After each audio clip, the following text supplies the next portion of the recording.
Hello, people of the world that are watching internet videos that have to do with cars. Welcome to this. My 1974 Toyota Celica ST, powered by the Toyota Tundra 2U ZV8 out of my dad's old truck. If you're new here or you missed out on the previous video, up above my head is either conveniently a link to get you caught up, or it could be a map to finding your inner idiot. I found mine years ago. This is what we're looking at in today's video, about down to the last 1% of this project aside from street tuning and dyno tuning. But in order for that to happen, this thing needs to actually be able to start up with a key and run and rev like a normal car should. So Angel has blessed us with his presence because it requires 2 people to bleed the brakes on this thing. You know what a churro is? Yeah, it's a spicy breadstick. Is that what the Cinesticks from Taco Bell, they're just half-ass churros? Yeah, pretty much. They're gross. They taste like a fart. All right, it's down. I'm getting a little bit of bubbles, but not a lot of fluid. So, we got one more leak. might as well go around and look for other leaks. This has actually taken about 2.5 hours, and I just haven't filmed it because I'm over it. But it's been leak after leak. So, all right. Okay. Ready? Yeah. Give it a pump. It's already getting stiffer. Never mind. All right, let up. Up. Pump it home. Down. No better time to find a leak than during the bleeding process. I had a T-fitting for the front brake union, and it was not the greatest quality. It ended up exploding a flare, and I ended up having to redo the front line and had to replace that T-fitting. This guy right here is the source of a massive leak and ended up having to pull the entire front line out of the car. I replaced it with one of these, which is much better quality. It's thicker material with a much deeper thread engagement on all of the lines. Super clean. Let up. Super clean. Closing off. Let up. Down. We can do a complete rotation around and then redo for bubbles. That usually helps. That's stiff. Trying to give us a press. Super clean. Let up for the last time. That is a major item removed from the board. Angel had to head out of here. So now that that's taken care of. So when I first bought this car, it was repainted the factory color at one point in time in its life. And the rear plate bracket had been sprayed body color and it was peeling off. From the factory, it should have been done in the satin black, which I could see underneath when I started stripping the car. It's supposed to be held on with rivets. However, I purchased some stainless steel ones and I'm gonna try to do a rubber washer. A rivet is like a sound a frog makes, but mechanical. I'm hoping when I squeeze the rivet down that this doesn't just mushroom out into oblivion or cause the rivet not to do its thing. I don't feel like this doing it metal on metal is the greatest for corrosion prevention. Ow, that hurt. Oh my God. Ouch. Ow. I gotta wear gloves or something. It's working really good though. Holy shit! Oh, that's solid. Now that's what's up. The black plate bracket, the black center bar, the taillights, and the black TRD spoiler, it all ties it together. That was violent. Look what I did in my hand trying to crimp those. So now if you look up behind the plate bracket, see the rubber bushings in there? There's plenty of room to be rinsed out so dirt and debris doesn't build up. It's super sturdy, like I could shake the whole car by grabbing it. I know this is driving some of you crazy, and I got you. Passenger side, best friend's ride, trying to holler at me. Genuine Toyota Tundra flare gaskets from the exact same year truck as the engine. Which in no way, shape, or form was pre-planned out. That just happened to be random dumb luck that a flare gasket from the exact same year as the engine would fit this. This does have adhesive backing on the other side of the rubber weather stripping to stick to the car, but I'm not gonna peel that until this is sat for a couple days. That way it kind of conforms and figures out what it wants to do. That one needs a little bit of widening. There's a little bit of paint inside the thread, so that might be causing some of it. I could have tried to have masked off the inside of the nutserts when I painted the car, but I didn't want to interfere with any of the spray out, so I figured this was the easiest solution. Battery is connected. I'm gonna plug in my laptop here. So we can click on here, electronic throttle. E-throttle what? Electronic throttle. I like that he sends videos because I can pause it because I'm slow. Save it to the ECU. I recalibrated the accelerator pedal because I have carpet in here now, so it might have changed the values a tiny bit. I need to carefully and slowly press my accelerator pedal. Yeah, it does. And then I need to watch the main above and see what that number is when the blue is at 100%. I gotta move my foot so slowly. That number. Alright, okay, so it is doing what he said to check for. I also gotta record the TPS, which is not the reports that make you destroy copy machines, but rather the throttle position sensor. So, oh, main reaches it before. I have to confirm the throttle blade is actually opening and closing fully. Gotta grab my camera so you can see what the f I'm doing. Sorry, there's a hood in the way, so you probably can't see what I'm doing, but just know that I'm doing it. Open, close. So it does have the full range of moping. Well, I don't even know what that means. Gotta do a calibration again. So I have an issue with my throttle plate because it's stuck in calibration mode. It won't move past this. Basically, in a nutshell, what I'm doing is recording exactly every bit of data that is running through the tuning software right now so I can send that file to the tuner and make adjustments to the map file to reload into the ECU. Hello, people of the following day. I did make some progress on getting some bugs worked out in the base map file, but the car still is incapable of starting and idling on its own without the assistance of robots. I just don't want to drive this thing several hours away to a dyno only to have to return without any progress made because I didn't have the stuff set up and ready for a tuner. Just like I did the other side, I gotta clean up these holes. They got paint in them. I did put a bit of pure copper anti-seize on this hardware, even though it's stainless, just because it's in an area that's gonna get a lot of moisture exposure.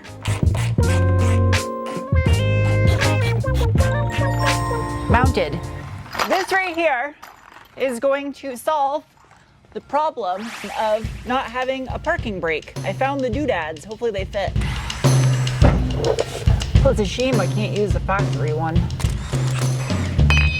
For as expensive as this brake kit was, the fact that the rotor hats aren't cryo-treated or painted is beyond me. Quick wipes and my Take Shelter fallout remover. I would take the rotor all the way off, but I quite literally have to drop the axle and take the strut out to get the caliper off. Yes, that is less than ideal, but I did stuff a Tundra drivetrain into a Celica. A little wax and grease remover, and magic. There. Don't worry about what I did to it or what product I used, just know that it's done. I'm already 2 steps ahead. I charged the laptop battery. Loading up TeamViewer so that way someone can scam me with some prepaid Olive Garden cards. Got that loaded up. So the base time has been changed to -325 and fuel table has been tweaked a little bit.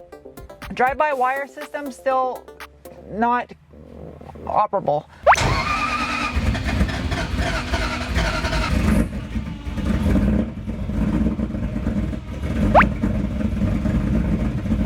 I'm gonna be a smart, particular individual and move this car close to the door so the fumes will go out.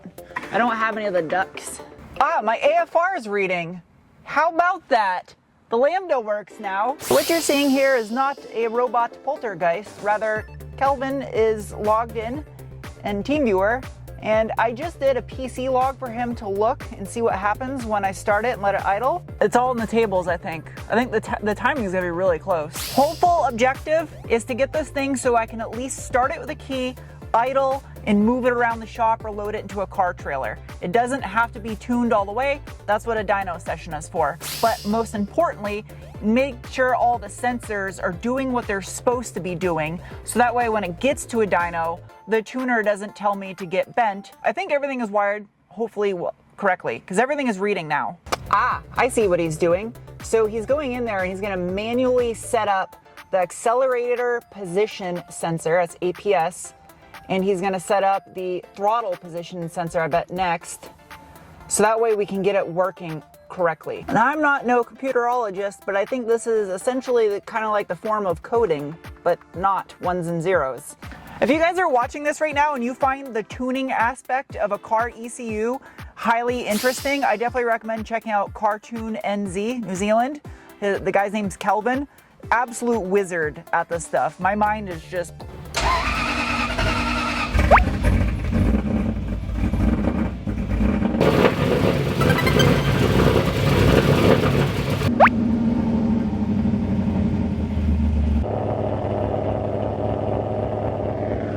Fans are working.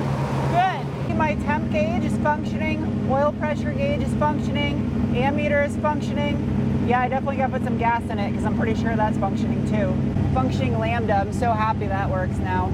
I wish I knew how to do this stuff myself, but this is like learning how to weld. Like, yeah, you can half-ass learn probably in a week, but you're not going to be good at it in a week.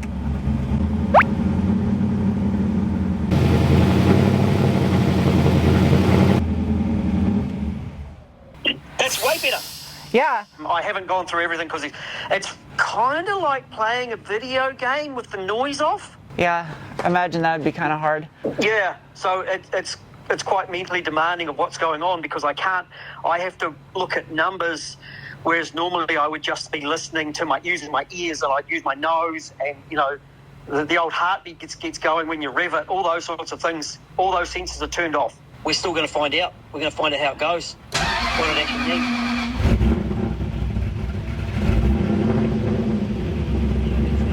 Yeah, it started and the tack is working. Okay. I don't want it to run out of gas because running out of gas halfway through tuning sessions is just silly. Objective 1 complete.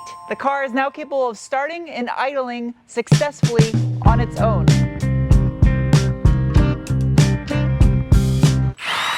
It's the following day. I'm trying to accomplish a little bit more. Eek. Now, about those parking brakes. Well, this is sad. The original parking brake was in really good shape. Now I'm going to cut this off. The cable has to go through that hole, which of course is not big enough. Modification required. Just barely need to make it bigger.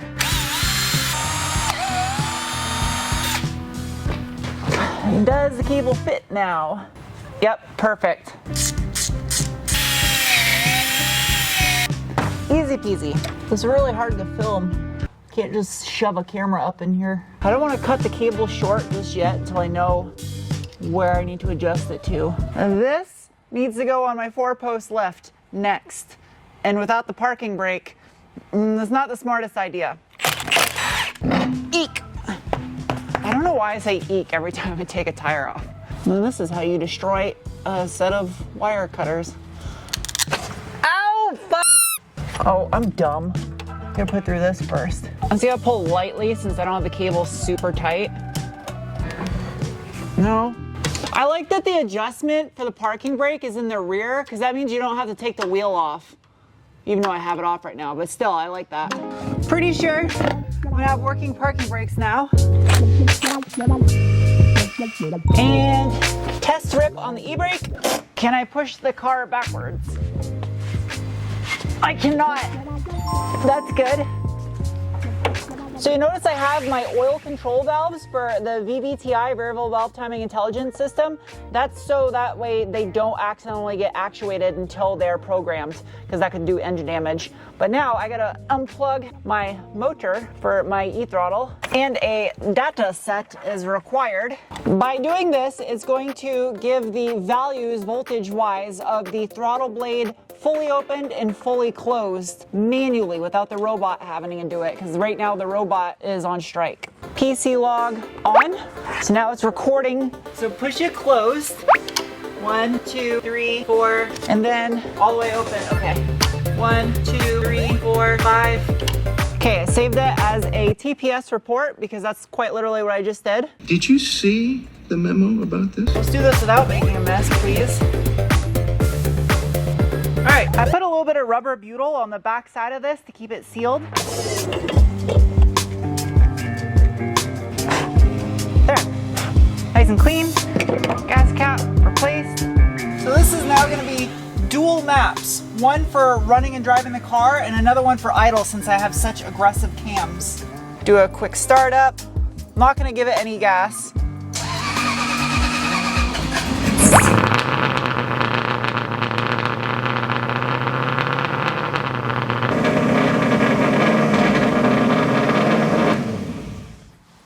Spicy, okay. The mad scientist is in on TeamViewer, and since I did a little PC log for him, he's just scoping it out now and looking at what it did on cold start.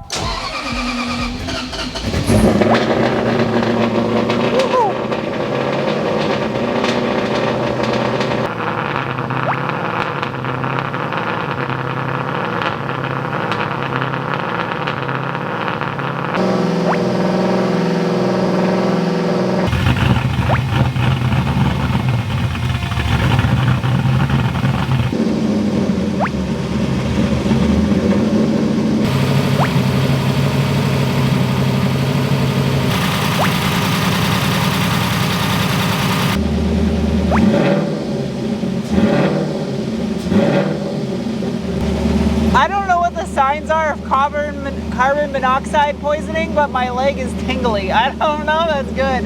I really need to invest in vent tubes.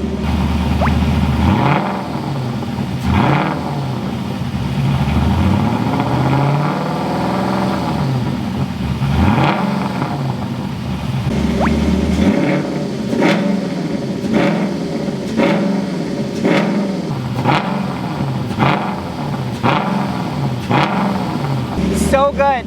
That's only revving it to like 2,800 or so.